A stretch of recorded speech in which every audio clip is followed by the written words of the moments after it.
Kalau yang saya pantau sejauh ini dari berita Libanon ya, media lokal Libanon, itu per jamnya memang selalu ada serangan roket dari Israel ataupun rudal ataupun melalui drone ya, yang sejauh ini memang hanya difokuskan serangan Israel melalui serangan-serangan udara, Mas Iqbal. Oh, Dan berarti itu setiap jam, hitungannya per jam. hitungannya per jam. Sahabat Kompas TV, eskalasi konflik antara Israel dan Hizbullah terus meningkat sepekan terakhir. Rentetan serangan terus digencarkan oleh kedua belah pihak. Pemerintah Lebanon mencatat korban meninggal dunia akibat serangan udara Israel telah mencapai 1.247 orang, terhitung sejak pecah konflik 8 Oktober 2023. Teranyar, Kepala Staf Angkatan Bersenjata Israel mengatakan bahwa mereka tengah menyiapkan invasi darat ke Lebanon. Lantas bagaimana situasi terkini dan kondisi WNI di Lebanon? Bersama saya sudah ada mahasiswa Indonesia di Beirut, Abdul Fatil Kausar. Mas Abdul Fatir, apa kabar? Sehat ya? Alhamdulillah sehat Mas Iqbal. Mas Iqbal sehat ya? Alhamdulillah sehat. Saya langsung aja bertanya terkait situasi terkini agar sahabat Kompas TV ini mengetahui. eh, Bisa Anda gambarkan situasi terkini di Beirut, terutama di tempat tinggal Anda, di tengah eskalasi yang terus meningkat antara Hizbullah dan Israel? Ya.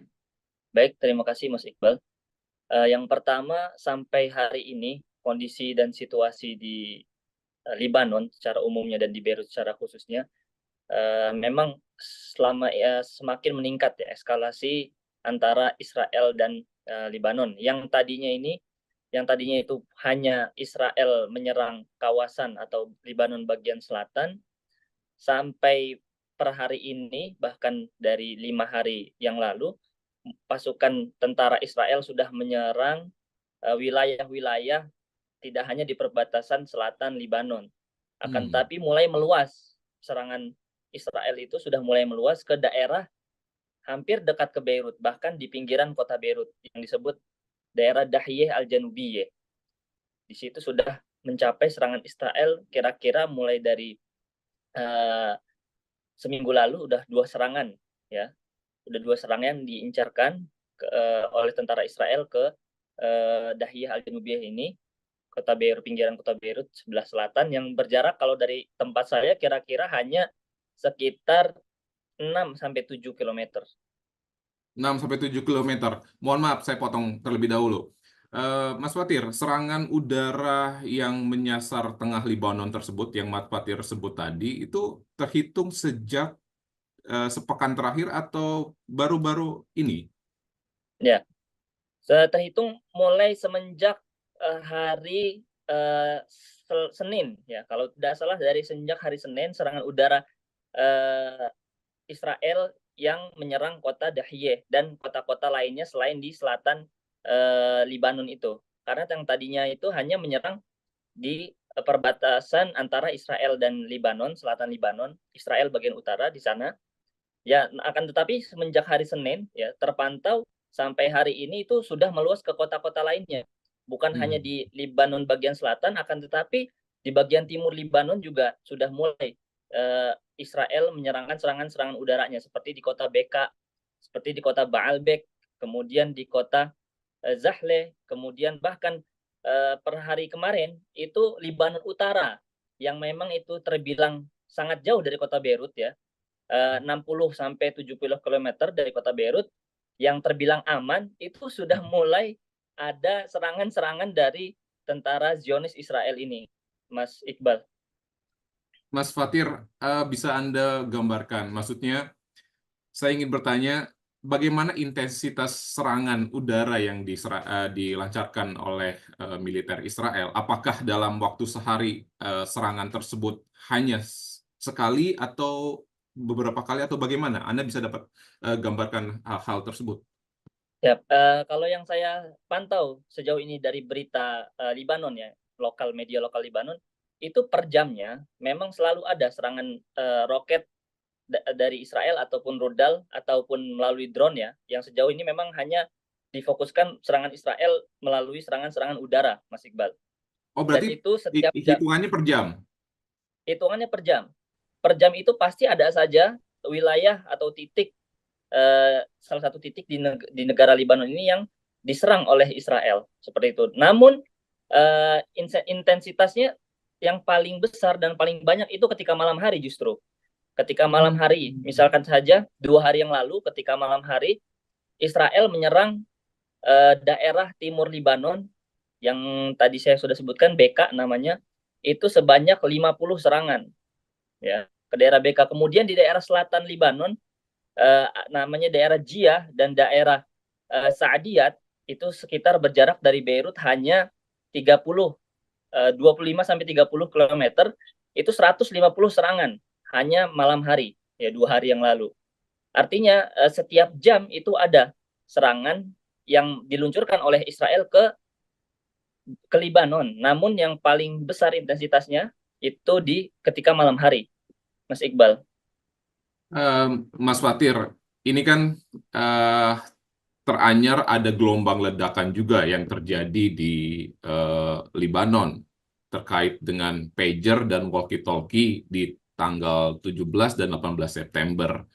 Eh, s- Bagaimana situasi itu? Apakah sebelumnya sudah ada serangan udara atau lebih intensitasnya lebih meningkat ketika pager-pager dan walkie-talkie itu eh, terjadi ledakan pager dan walkie-talkie tersebut? Iya, uh, ketika serangan pager tanggal 17 dan 18 September itu ya 2 hari berturut-turut itu memang tidak ada yang menyangka sebelumnya, Mas Iqbal, karena serangan pager-pager ini memang menyebabkan banyak korban ya, yang luka-luka bahkan sampai lebih dari 2 ribuan. Ya, Menteri Kesehatan itu menyatakan pertama 1.800, kemudian seiring berjalannya waktu itu sampai hampir 3.000.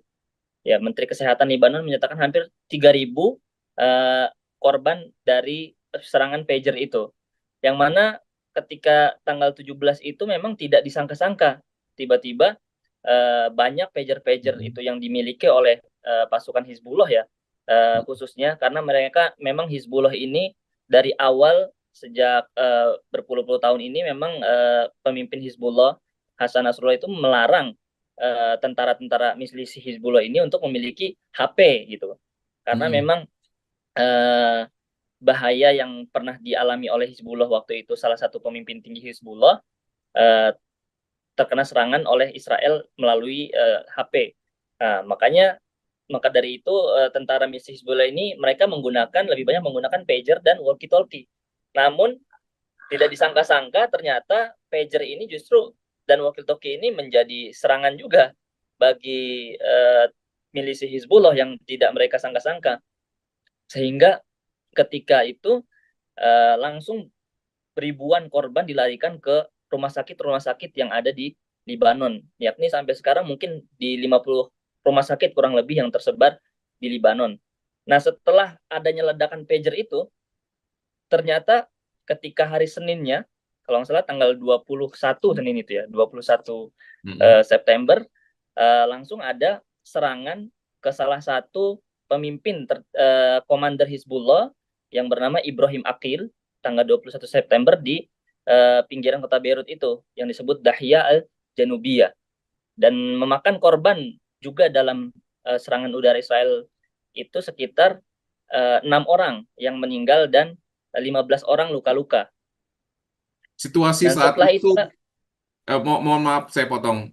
ya, Eh, Situasi saat itu terjadinya ledakan pager dan walkie-talkie seperti apa, Mas Fatir? Mungkin apakah Anda sedang berada di mana saat itu? ya tepatnya saya sedang berada di luar ketika itu, Mas Hmm. Iqbal ya. Saya sedang berada di luar, saya ada keperluan siang-siang. Ternyata tiba-tiba ada ambulan yang memang berkali-kali lewat. Ya, ada ambulan yang berkali-kali lewat. Ternyata saya hitungin 1, 2, 3, 4 sampai 10 ternyata. Hmm, Banyak hmm, banget gitu. hmm, Saya hmm. heran dan kaget juga sehingga saya ketika itu belum sempat update lihat HP karena memang lagi ada urusan yang mendesak, sehingga ketika saya buka HP tiba-tiba udah lihat berita, ternyata memang ada serangan pager yang di mana-mana. Bahkan tidak hanya melukai pemilik pager saja dan walkie-talkie saja ya yang memang itu incaran utama tentara Zionis Israel, akan tetapi warga-warga sekitar yang di sampingnya atau di sekitar orang yang memiliki pager itu yang dimasukin ke kantong atau di tas, tiba-tiba kaget dan juga menjadi korban luka-luka gitu. Padahal mereka tidak tahu menahu dan tidak ada urusannya dengan Israel seperti itu. Bahkan dalam video yang tersebar itu ada seseorang yang lagi belanja di supermarket, dia bawa pager dan atau walkie-talkie, tiba-tiba meledak pagernya itu yang di kantongnya. Tiba-tiba ya kasirnya, kemudian orang-orang yang di sekitarnya lagi keliling, lagi mengantri, kemudian juga lagi belanja, akhirnya ya terkena juga, Mas Iqbal. Begitupun di tempat-tempat lainnya yang terjadi seperti itu. Lalu adakah gelombang pengungsian warga setelah pasca ledakan pager dan serangan udara militer Israel belakangan ini, Mas Fatir? Iya, semenjak hari Senin itu puncaknya ya, ketika serangan sudah mulai gencar di daerah selatan perbatasan Libanon dengan Israel, kemudian ada serangan juga di daerah Dahiyeh, pinggiran kota Beirut itu mulai warga negara Libanon itu berbondong-bondong mengungsi dari daerah perbatasan yang tinggal di daerah selatan Libanon. Itu ada kota Soid, ada kota Nabatiyeh, ada kota Tir, ada kota Sidon. Itu berangsur-angsur selama satu hari itu ya, bahkan berjamaah ya, satu waktu mengungsi ke Beirut dan ke kota-kota lainnya yang menurut mereka aman, seperti di utara Libanon itu ada kota Tripoli, kemudian ada Akkar, kemudian ada provinsi Monliban itu di daerah pegunungan Libanon, ada kota di situ, ada kota Alei, ada kota Kasrawan dan lain-lain sebagainya. Mereka mengungsi ke tempat-tempat yang sekiranya tidak menjadi sasaran tentara Zionis Israel. Bahkan menteri salah satu berita Libanon ya, menteri luar negeri menyatakan ketika itu pada hari Selasa, Senin Selasa itu sudah kira-kira hitungannya 500.000 orang yang mengungsi dari daerah selatan. Itu pengungsian yang internal di Libanon itu sendiri. Kemudian juga ada pengungsian yang mereka keluar dari Libanon, Mas Iqbal. Jadi negara terdekat Libanon ini memang Libanon di selatan berbatasan dengan Israel, di timur berbatasan dengan Damaskus, Syria, dan di utara berbatasan dengan Homs, ya Syria juga. Nah, berbondong-bondong per hari ini tadi saya baca sudah ada 22.000 ya. 22.000 masyarakat Libanon dan warga sipil Syria ya, atau pengungsi Syria yang tinggal di Libanon yang mereka pulang ke negaranya ataupun mengungsi ke negaranya. Bagi yang warga negara Syria tinggal di Libanon dan bagi penduduk Libanon itu mengungsi ke Syria sudah 22.000 sampai hari ini yang saya pantau dari berita. Baik. Mas Fatir, lalu apakah ada imbauan dari KBRI di Beirut untuk keselamatan WNI di Lebanon terkait situasi saat ini? Iya Mas, himbauan dari KBRI memang terus ya dilakukan oleh KBRI, terutama untuk warga negara Indonesia yang ada di Beirut ini. Bahkan kalau hanya imbauan itu bahkan sudah lebih. Bahkan KBRI Beirut sudah menyerukan untuk evakuasi semenjak bulan lalu, semenjak awal Agustus ya sampai hari ini itu sudah ada 3 kali evakuasi yang dilakukan oleh KBRI Beirut untuk warga negaranya yang ada di Libanon. Namun evakuasinya bentuknya evakuasi Loki yang saya dengar dari Bapak Dubes, Bapak Hajrianto Yassin Tuhari, itu sistem evakuasi sistem Loki, yang mana artinya itu sistem yang tidak berangsur-angsur, tidak langsung satu kali evakuasi semuanya, akan tetapi melalui penerbangan komersial yang ada di kota Beirut, sehingga sampai saat ini sudah 3 kali gelombang evakuasi, karena memang sejak akhir Juli Kemenlu sudah menetapkan bahwasanya seluruh kota di Libanon sini sudah siaga 1, seperti itu Mas Iqbal. Lalu apakah Anda mendapat informasi terkait WNI yang saat ini berada di Libanon? Berapa jumlah yang saat ini? Karena Ya, sudah Anda bilang bahwa sudah ada 3 gelombang evakuasi yang dilakukan. betul. Apakah ada koordinasi dengan KBRI, dengan warga WNI, terutama di Libanon, seperti itu gimana, Mas Fatir? Ya, ya baik Mas Iqbal. Yang saya dapat informasinya sampai saat ini memang masih ada 157 WNI ya yang ada di Libanon. Hmm. Secara umum masih ada 157 WNI.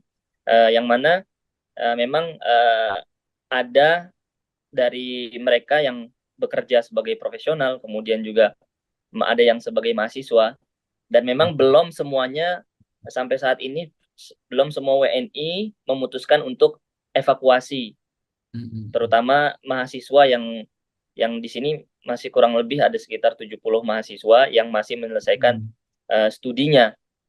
Mereka akan bersedia untuk dievakuasi ketika Libanon sudah sangat chaos seperti itu, Mas Lalu Iqbal. bagaimana aktivitas warga di Beirut sendiri dan Anda terutama gitu? Eh, apakah berjalan normal atau ada pembatasan-pembatasan tertentu dari pemerintah setempat? Kalau pembatasan dari pemerintah setempat ini secara resmi saya belum dengar karena memang Libanon ini unik, Mas Iqbal. Libanon ini semenjak 2 tahun belakangan itu belum punya presiden definitif. Jadi selama 2 tahun ini perdana menteri itu hanya bersifat tasriful a'mal atau hanya untuk menjalankan pemerintahan, akan tapi tidak resmi seperti itu. Hmm.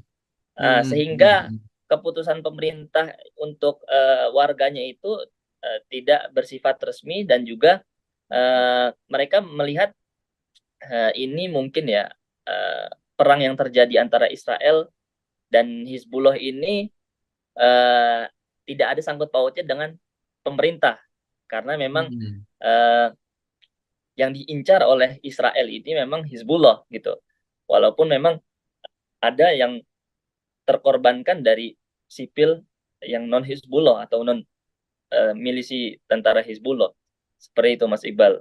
Namun Lalu, tadi hmm. uh, Hmm. namun tadi memang terus Menteri Kesehatan Libanon ya uh, mengumumkan jumlah korban setiap harinya melalui uh, website resminya Kementerian Kesehatan, kemudian juga Kementerian Luar Negeri Libanon ya, walaupun tidak definitif itu terus update Hmm. mengenai kondisi dan situasi Libanon sampai saat ini. Kemudian juga sekolah ya, sekolah-sekolah ini diliburkan, Mas Iqbal. Oh. Perlu diketahui bahwa saya sekolah semenjak hari Senin itu, Hmm. Senin itu Selasanya, kira-kira Hmm. tanggal 22 September itu sudah mulai diliburkan sampai seminggu ke depan.